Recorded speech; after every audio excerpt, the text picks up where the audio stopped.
Shalom saudara-saudara dalam Kristus. Pada kesempatan siang hari ini kita akan merenungkan perenungan ketiga dari tema kabar baik di tengah-tengah kabar yang sangat buruk. Di tengah-tengah perenungan Jumat Agung ini, kita mau merenungkan bahwa kasih Tuhan bagi kita jauh melebihi pandemi yang kita hadapi. Kasih Tuhan Yesus jauh melebihi pandemi masalah yang kita hadapi. Sebelumnya, mari kita masuk dalam doa.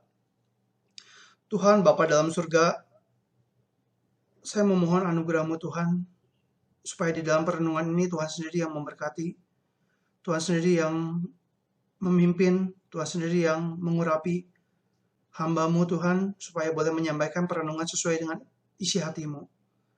Waktu ini kami serahkan pertaruhkan dalam nama Tuhan Yesus, kami berdoa dan mengucap syukur. Amin.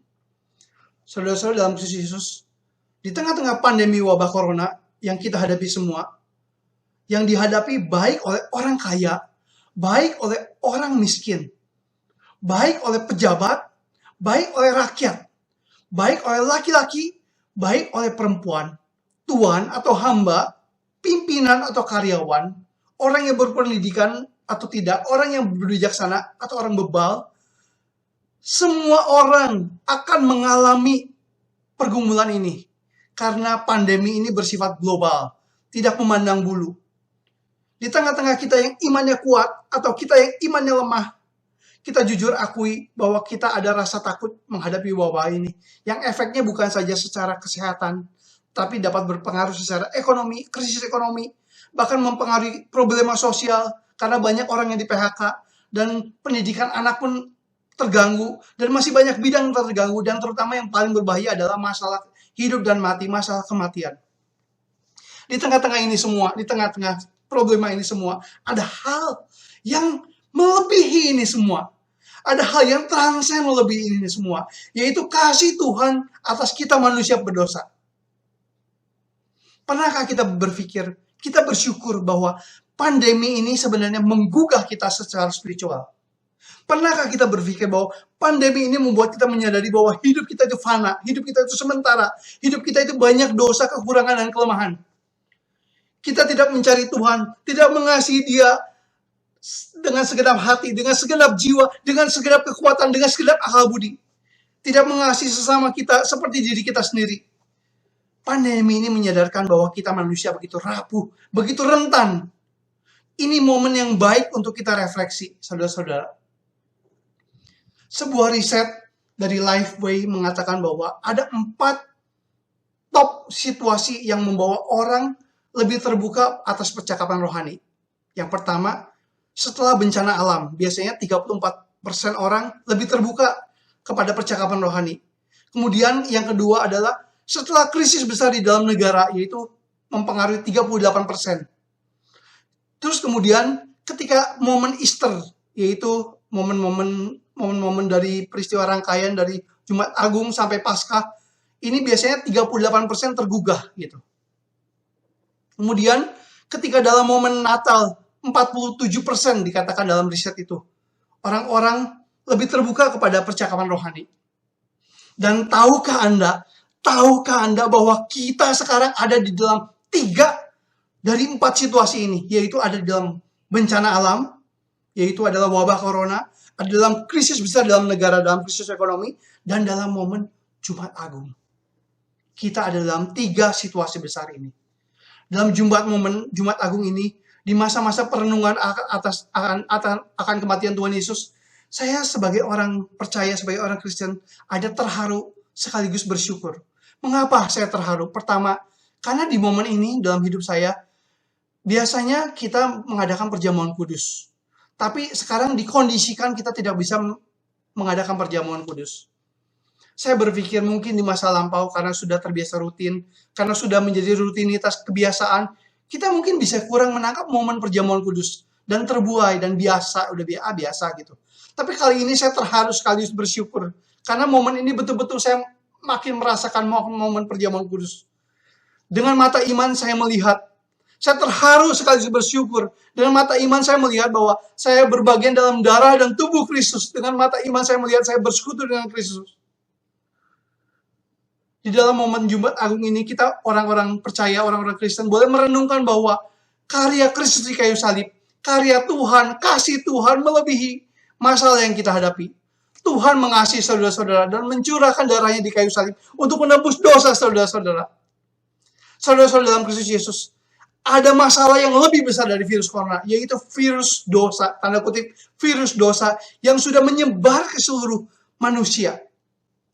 Corona tentu dapat mengakibatkan kematian, atau ada kemungkinan orang hidup, terutama bagi yang daya tahan tubuhnya kuat. Tetapi dosa sudah pasti mendatangkan maut. Alkitab mengatakan bahwa upah dosa ialah maut. Alkitab mengatakan bahwa semua manusia telah berdosa dan kehilangan kemuliaan Allah. Semua manusia berarti saya, Anda, dan setiap orang, tidak ada kecuali pun. Semua orang telah berbuat dosa dan kehilangan kemuliaan Allah. Apa itu dosa? Dosa berarti kita tidak taat kepada Allah, tidak taat kepada hukum Allah. Dosa berarti kita memberontak kepada Allah. Dosa berarti kita menyembah berhala, kita penyembahan berhala. Tapi jangan cuma dimengerti sebagai aspek negatif. Dosa juga berarti kita tidak melakukan hal yang baik. Kita tidak melakukan hal yang seharusnya. Dosa berarti kita tidak mengasihi Tuhan Allah dengan segenap hati, dengan segenap jiwa, dengan segenap akal budi, dengan segenap kekuatan. Dosa juga berarti kita tidak mengasihi sesama seperti diri kita sendiri. Dosa kita, suami tidak mengasihi istri, istri tidak menghormati suami, anak tidak menghormati orang tua. Dosa berarti kita hidup bagi diri kita sendiri. Kita egois. Dosa itu seperti black hole yang menarik kita kepada diri kita sendiri. Kita mau jadi seperti Allah. Kita mau menentukan apa yang baik dan benar. Kita mau merdeka dan hidup di luar kontrol Allah. Dosa berarti kita meleset dari sasaran yang Allah sudah tetapkan. Dan upah dosa ialah maut. Ini fatal. Ini lebih fatal dari virus corona. Tapi kita mengatakan berita sukacita, kabar baik. Kabar baik untuk kita manusia berdosa, yaitu Injil. Injil, apa itu Injil? Injil adalah kekuatan Allah yang menyelamatkan setiap orang yang percaya. Haleluya. Injil adalah kekuatan Allah. Berita bahwa Tuhan Yesus datang ke dunia ini untuk mati bagi kita orang berdosa. Alkitab mengatakan, karena waktu kita masih lemah, Kristus telah mati untuk kita orang-orang durhaka pada waktu yang ditentukan oleh Allah. Roma 5 ayat 6. Alkitab mengatakan, akan tetapi Allah menunjukkan kasih-Nya pada kita oleh karena Kristus telah mati untuk kita ketika kita masih berdosa. Lebih-lebih ketika kita telah dibenarkan oleh darah-Nya, kita pasti akan diselamatkan dari murka Allah. Sebab jikalau ketika kita masih seteru diperdamaikan dengan Allah oleh kematian anaknya, lebih-lebih kita yang sekarang ini telah diperdamaikan pasti akan diselamatkan oleh hidupnya. Ini adalah berita sukacita, gospel, Injil, evangelion. Jauh melebihi berita buruk corona. Mari kita merenung sebentar. Pernahkah saudara mendengar tentang Tuhan Yesus? Pernahkah saudara mendengar cerita tentang Tuhan Yesus? Siapakah dia? Alkitab mengatakan di dalam kitab Yohanes bahwa pada mulanya adalah firman. Firman itu bersama-sama dengan Allah, dan firman itu adalah Allah. Ia ada pada mulanya bersama-sama dengan Allah, dan segala sesuatu dijadikan oleh Dia, dan tanpa Dia tidak ada sesuatu pun yang telah jadi dari segala yang telah dijadikan. Tuhan Yesus adalah firman Allah, dan Dia adalah Allah. Firman itu telah menjadi manusia dan diam di antara kita, dan kita telah melihat kemuliaannya, yaitu kemuliaan yang diberikan kepadanya sebagai anak tunggal Bapa, penuh kasih karunia dan kebenaran. Kristus, Tuhan Yesus, berinkarnasi menjadi manusia. Mengapa? Karena Ia datang untuk menebus dosa manusia. Karena Ia harus menjadi manusia, supaya Ia bisa mati menggantikan kita, karena manusia bisa mati. Ia adalah cahaya kemuliaan Allah, dan gambar wujud Allah yang menopang segala yang ada dengan firman yang penuh kekuasaan. Saudara-saudara dalam Kristus Yesus, saya ingin saudara-saudara merenungkan sejenak mengenai Tuhan Yesus dengan serius. Kalau ada saudara-saudara yang belum mengenal Tuhan Yesus dengan serius, atau belum pernah mendengar tentang Dia, ini waktunya kita merenungkan tentang siapakah Dia dengan serius. Dia tidak berdosa, Dia tidak berbuat kesalahan, Dia adalah domba Allah yang tidak bercacat, Dia adalah korban yang sempurna. Jadi dikatakan di dalam Yesaya 52 dikatakan, seperti banyak orang akan tertegun melihat Dia, begitu buruk rupanya, bukan seperti manusia lagi, dan tampaknya bukan seperti anak manusia lagi. Demikian Ia akan membuat tercengang banyak bangsa. Raja-raja akan mengatupkan mulutnya melihat dia. Sebab apa yang tidak diceritakan kepada mereka akan mereka lihat. Dan apa yang tidak mereka dengar akan mereka pahami. Siapakah yang percaya kepada berita yang kami dengar? Dan kepada siapakah tangan kekuasaan Tuhan dinyatakan? Sebagai taruk ia tumbuh di hadapan Allah, di hadapan Tuhan. Dan sebagai tunas dari tanah kering. Ia tidak tampan dan semaraknya pun tidak ada sehingga kita memandang dia. Dan rupa pun tidak sehingga kita menginginkannya. Ia dihina dan dihindari orang. Seorang yang penuh kesengsaraan dan yang biasa menderita kesakitan. Ia sangat dihina sehingga orang menutup mukanya terhadap dia.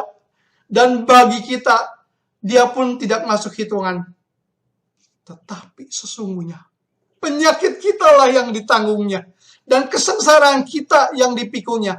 Padahal kita mengira dia kena tulah dan dipukul dan ditindas Allah.